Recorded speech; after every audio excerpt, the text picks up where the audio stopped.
Kyle here from allmeatreviews.blogspot.com.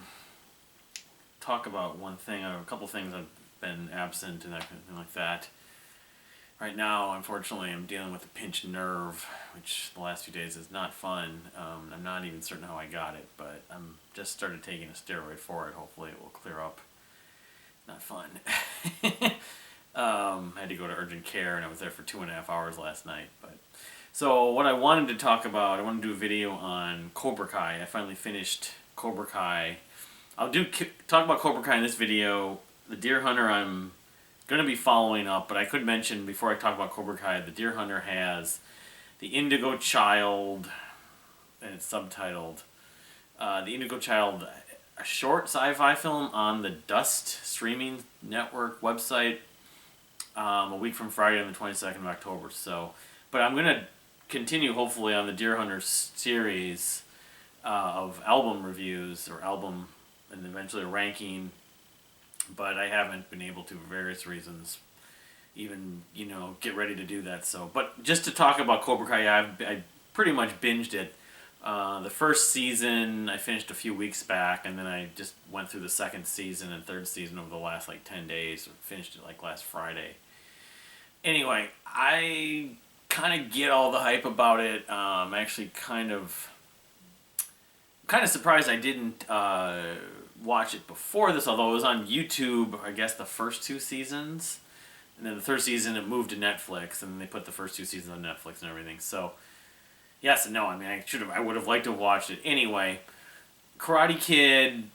Yeah, I saw the first two Karate Kids. I don't know. There was a third one. I don't have my computer here. I left it downstairs. I can't remember if there was a third one with Ralph Macchio, and then eventually they did the next Karate Kid with Hilary Swank in the 90s, early 90s, and then they did the Jaden Smith one in the 2000s, which I never bothered with. But the first two movies I totally remember, even though I haven't seen them in ages, and after watching Cobra Kai now, I want to go back and watch them. But, I've just kind of almost OD'd on Cobra Kai, where after I finished watching the series, I was watching a lot of interviews and just stuff about Ralph Macchio and William Zabka, and rewatched the Goldbergs episode on Karate Kid.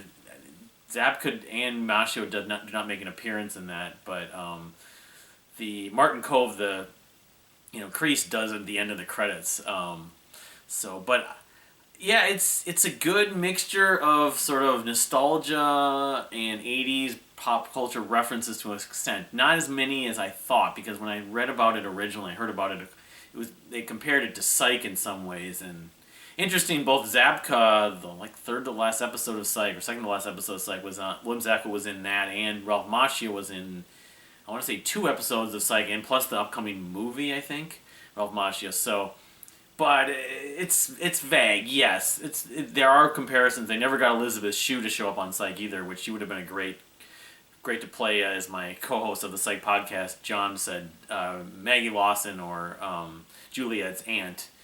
But as far as the show though goes, I mean, the dynamic of Johnny Lawrence character being the villain, it's the traditional underdog hero, rises up, coming of age thing. I think I mentioned in a previous video.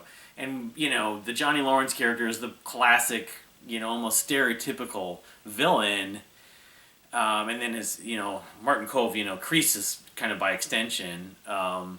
They really twisted it and really reinvented almost the way you'd look at his character, and then really redemption. And at times I actually, the first season I'd say especially, I was like, I kind of like Johnny Lawrence more than Daniel LaRusso. So I'd say the second and third seasons, there's been as much, if not more, focus on the next generation, the kids, which I totally am for. I think a lot of the kids are really good in the show. I think the kid who plays Tanner or something Buchanan, who plays Johnny Lawrence's son, Robbie, is really good. He's very kind of subtle in his acting. He's kind of he reminds me a little like Johnny Depp or James Franco in some ways when he was younger. But yeah, I was sort of more on the side of the Miguel character,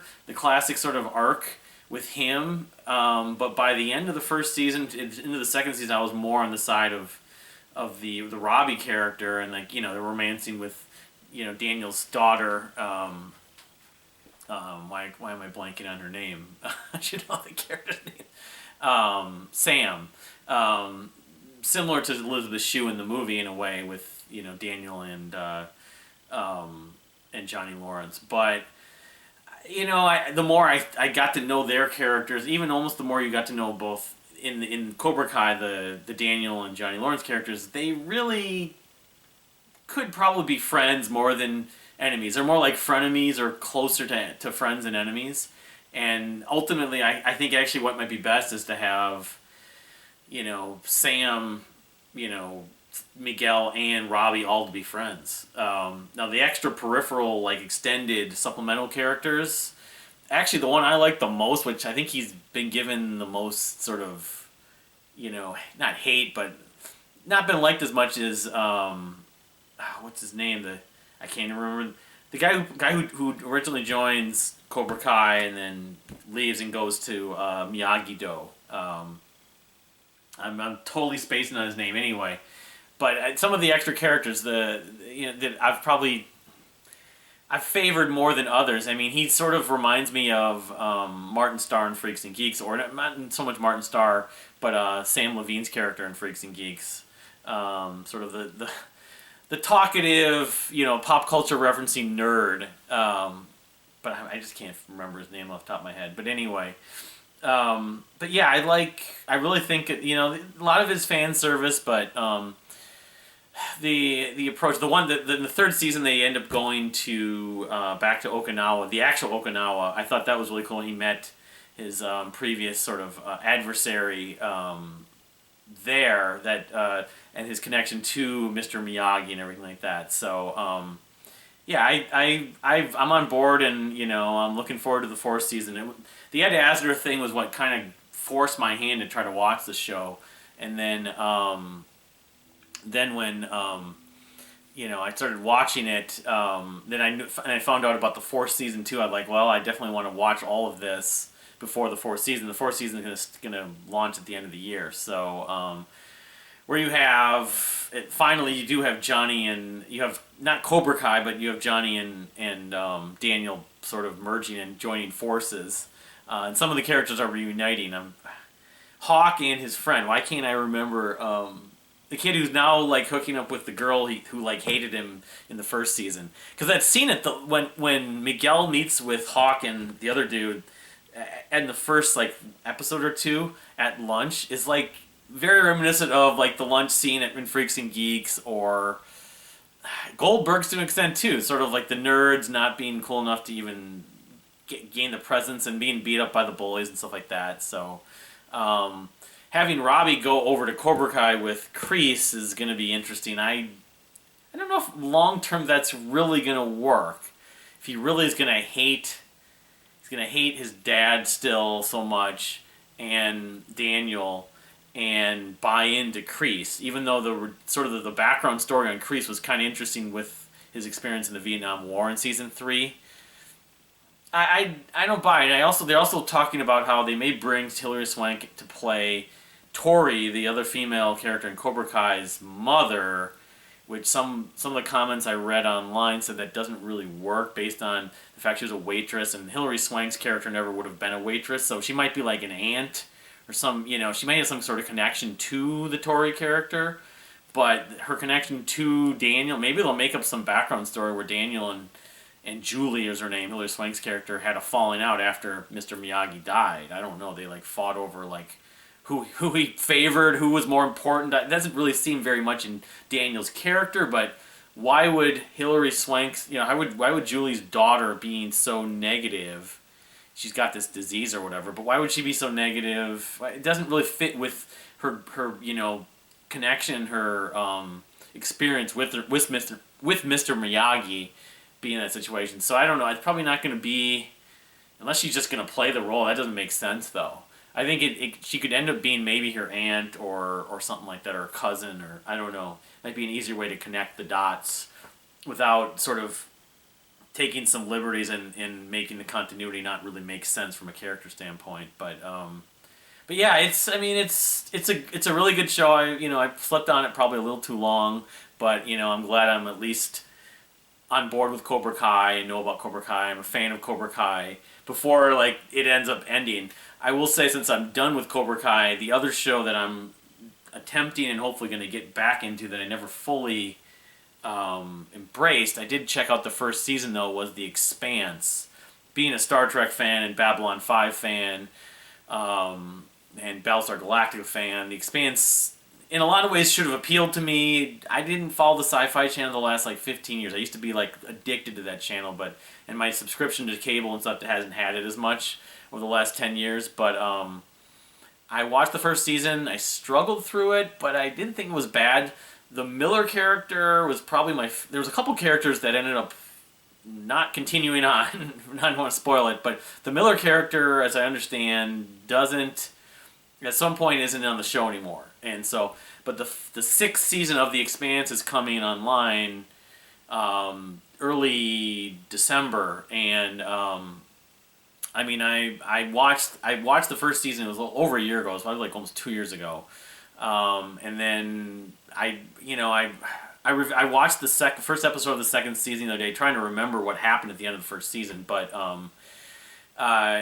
I'll have to give it a shot, given that the network shows are in reduction. Like some of the shows my wife and I watch, like Superstore's not on, Mixed Dish got canceled. There's a couple other shows and some of them are like mid-season premieres and stuff. The only shows that really we're watching this fall are like Young Sheldon and the Goldbergs. I would watch still, but it's not as good as it once was. Although I want to see the tribute to George Segal. I never saw that on the season premiere, but so the alternative, of course, is streaming stuff like Love on the Spectrum and Never Have I Ever on Netflix, and some of these shows finally come back. But for right now, yeah, some of these other shows like The Expanse I want to check out, and so the early December it's supposed to come back. Hopefully, I can kind of make my way through the rest of season 2 and season 3 and season 4 and season 5. It's like 4 seasons. It's like 50 episodes or something. If I really get into it and can like watch 1 or 2 episodes a night, I have the time. I might be able to catch up to it and be able to watch it when the next season starts. But the other thing that's interesting, though, as far as news go with television and sci-fi, is mentioning Babylon 5 and Doctor Who. Babylon 5 is going to be rebooted, per se, by J. Michael Straczynski, which, I mean, as much, even though some of the cast that are still alive, because a lot of the cast have unfortunately passed away, will show up, but I'm really curious on how they're going to do this. But with modern technology, modern effects, and knowing what he knows after making Babylon 5 and what's going on today with technology and story arcs and stuff like that, how he's going to do it, it's going to be interesting. I have hope. I'm not expecting it to be as good as Babylon 5, but I'm hoping it's going to be like his Next Generation versus the original series. As far as Doctor Who goes, they're the showrunner, the original like rebooted showrunner in 2005, Russell T Davies, who I felt was clearly the best showrunner of the modern Doctor Who. He's going to be taking over. I haven't watched Doctor Who really since Matt Smith left. Peter Capaldi I watched a little bit of, but in the last couple of years I didn't see any of the episodes with the female Doctor. I may have to check out if they especially if they don't bring back. Well, they're going to do an episode, I guess, around the holidays with all out of the Doctors, so they'll maybe bring back Eccleston and David Tennant. But yeah, the Eccleston Tennant of since 2005 to me are where the Doctor Who was the best, and some of the Jack, Captain Jack. I mean, come on, John Barrowman. I know there have been arguments saying, well, Stephen Moffat was better than Russell T Davies. I don't agree with that at all. So. Anyway, that's kind of my take on Cobra Kai and some other stuff, and I'm talking about television and Why the Last Man. Of course, I've been watching too. A couple more episodes left, and hopefully I'll try to make a video. But I want to do like just to give you a bird's eye view here. I've got this large collection of all my Psych DVDs, and I've got a lot of DVDs that I've never shown, of course, like a lot of people do. So. Psych being one of my favorite shows ever, that'd be one I could certainly do a video or a series of videos on. I would like to do more on television and movies. I just haven't gotten around to it, but it's been sort of like Cobra Kai, 101 or Cobra Kai overdose for me the last few weeks, and for good reasons. So, you know, Cobra Kai is it the greatest show ever? No, but I mean, it's comfort food. And is it a drama or is it a comedy? It's kind of a good mixture, and the episodes are only like 20 minutes, and you end up rooting for different characters in different episodes. They make good decisions, bad decisions. There's a lot of reasons why I've kind of been sucked in to Cobra Kai, and I can understand why other people do as well. I mean, they're saying, like, because the makers of Cobra Kai did Hot Tub Time Machine and Harold and Kumar, what 80s movie franchise will they make a TV show of next? I could make a video on that, actually. That'd be a good idea, a good question to come up with. So, but anyway, thank you for watching. We'll see you next time.